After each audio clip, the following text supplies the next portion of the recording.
நண்பர்களே வணக்கம். நம்ம இன்னைக்கு ஒரு முக்கியமான அரசியல் விவாதத்தை பத்தி பேச போறோம்.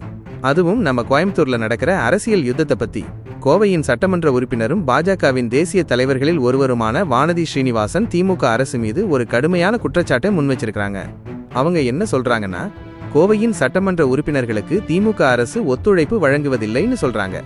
இது ஒரு சாதாரண குற்றச்சாட்டு இல்லை. ஏன் இப்படி சொல்றாங்க? அதுக்கு அவங்க ஒரு காரணத்தையும் சொல்றாங்க. கோவையில் இருக்கிற 10 தொகுதிகளில் ஒரு தொகுதியை கூட திமுகவால ஜெயிக்க முடியல. அதனால கோபம் கொண்ட திமுக அரசு கோவையின் சட்டமன்ற உறுப்பினர்களுக்கு நேரடியாகவோ மறைமுகமாகவோ நெருக்கடி கொடுக்குதாம். இது ஒரு பெரிய அரசியல் சூழ்ச்சியா பார்க்கப்படுது. அவங்க மேலும் என்ன சொல்றாங்கன்னா, எதுவா இருந்தாலும் வரப்போற தேர்தல்ல கோவையில் இருக்கிற 10 தொகுதிகளையும் என்டிஏ கூட்டணி தான் மீண்டும் கைப்பற்றும்னு உறுதியா சொல்றாங்க. இது ஒரு சவால். திமுகவுக்கும் என்டிஏ கூட்டணிக்கும் இடையிலான ஒரு நேரடி மோதலை இது உணர்த்துது. இதுல பல விஷயங்கள் இருக்கு. ஒரு பக்கம் கோவையின் மக்கள் திமுக அரசு மீது அதிருப்தியில் இருக்கிறாங்களா? மறுபக்கம் என்டிஏ கூட்டணியின் பலம் கோவையில் இன்னும் வலுவாயிருக்கா? இந்த குற்றச்சாட்டுகளுக்கு பின்னாடி அரசியல் உண்மைகள் என்ன? 1.